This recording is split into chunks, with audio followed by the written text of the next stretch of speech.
One man's secret, an entire nation's downfall, the day a stolen treasure nearly destroyed Israel, and the shocking truth that saved them. This isn't just a story about sin. It's a warning we all need to hear. This is Jericho. It used to be a super strong city with big walls, but now it's all broken into pieces. The walls fell, and smoke swirls up into the pink sunset sky. The Israelites won the battle and are so happy. But guess what? Something sneaky and dangerous is hiding in the broken city, and it's going to cause big trouble. Joshua, their brave leader, shouts, "Listen up! All this stuff belongs to God. Don't take anything except the gold, silver, and special cups." Everyone nods and says, "Okay," but uh-oh. In the back, a man named Achan is sneaky. He wants to take something he shouldn't, and that's going to make a huge mess. As night falls, Achan sneaks back to Jericho's broken city. Look what he finds under the rocks. A super shiny robe like a king's. It's covered in gold threads and sparkly blue gems. Next to it, there's a big gold block that glows like a flashlight, and silver coins that look like pirate treasure. Achan thinks, if I take just one thing, no one will find out. Uh-oh, big mistake. Achan's hands are shaking as he shoves the treasures into a bag. The fancy robe slides into the sack like a slippery snake, and the coins go clink, clink like jingle bells, but not the fun kind. Sweat drips onto the gold, and for a second, he stops. Should I do this?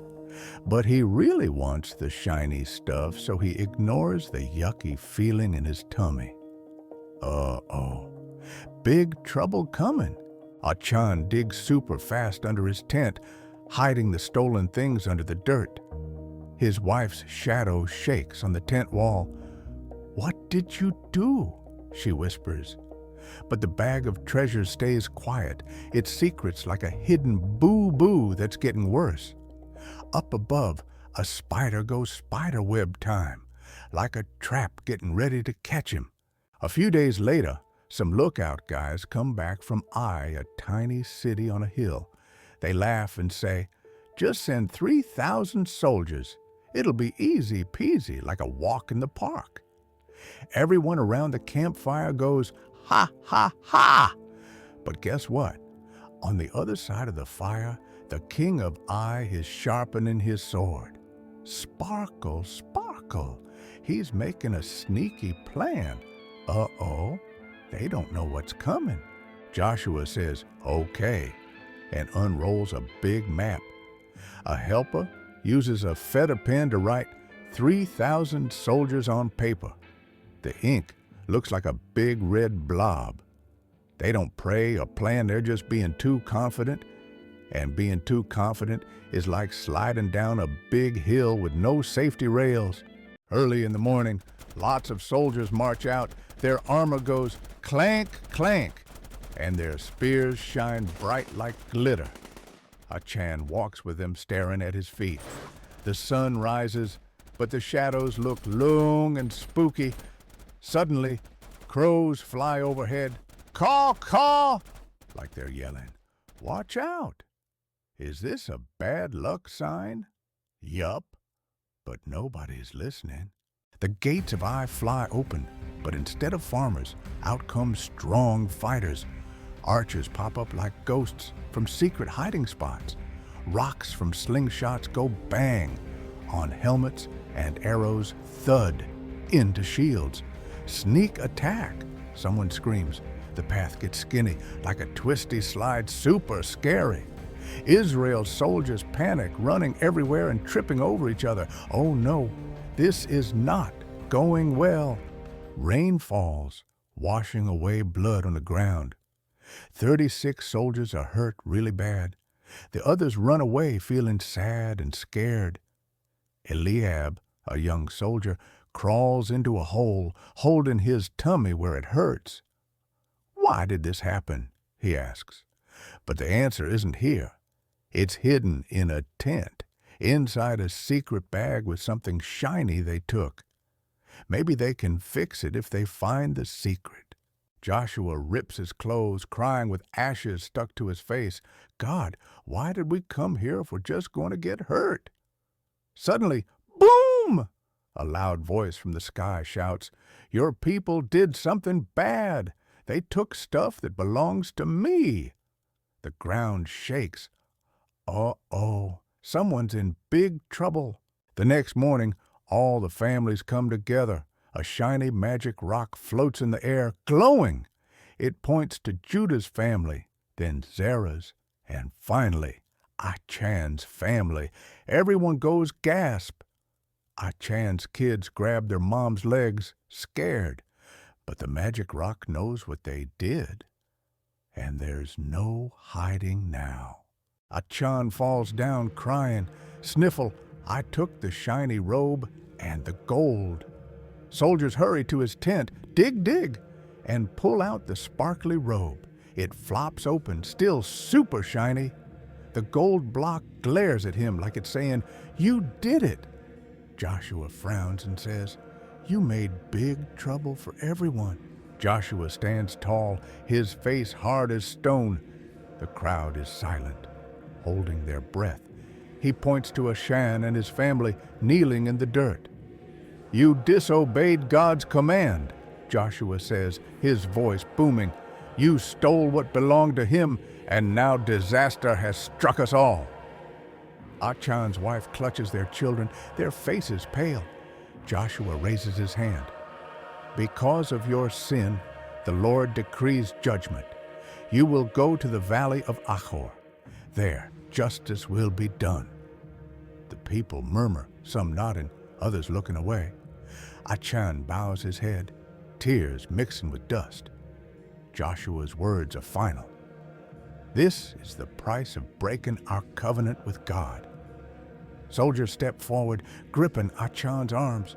His family follows, their footsteps heavy. The stolen gold and silver gleam in the sunlight, now just evidence of a choice that cost everything. In the valley of Achor, stones fly toward Achan's family. They scream, but no one stops it. Flames burn their tent, melting the silver coins into hot, sticky sludge. A raven swoops down, snatching a coin like a dark reward. This shows that doing wrong things can cost way more than you think. It hurts everyone. Joshua knelt, humbled by their failure.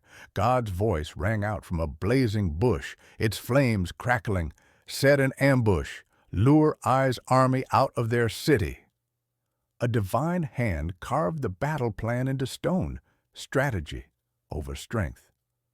This time, Israel listened closely and followed God's instructions to the letter.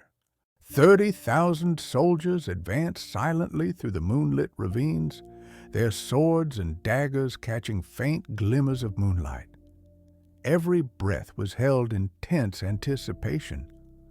A lone owl hooted in the distance, the only witness to one of history's most daring ambushes, hidden under the veil of night.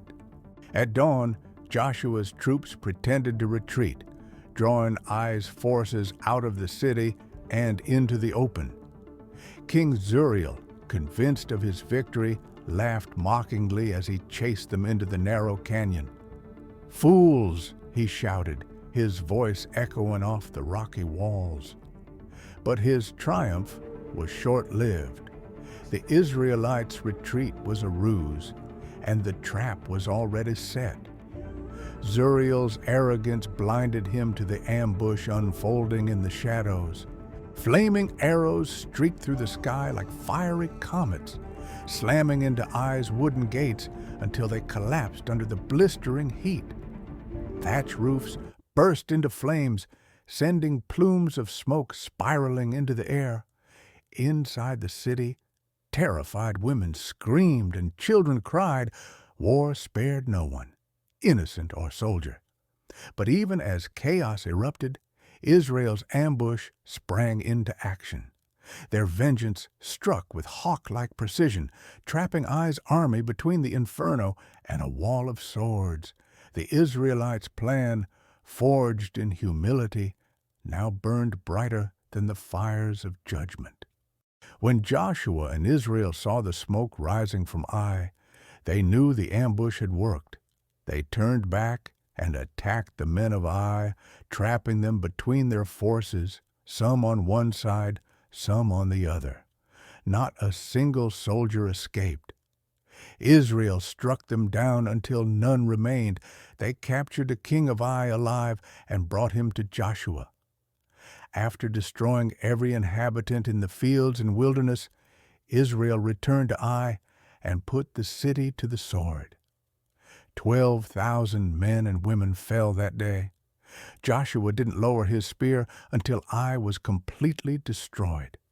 As God commanded, they kept only the livestock and spoils for themselves.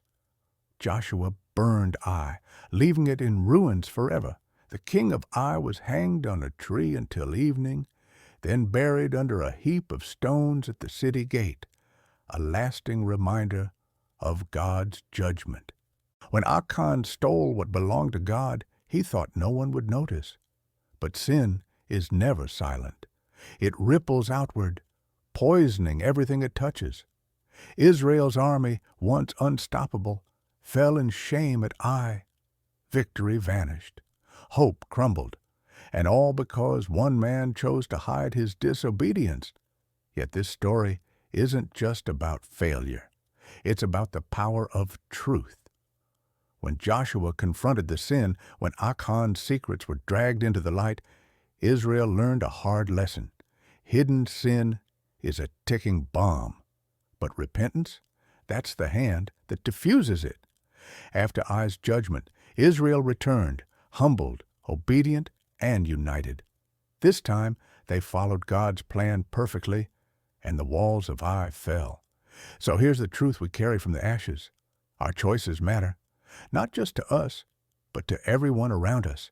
One lie, one compromise, one stolen moment of greed can start a chain reaction.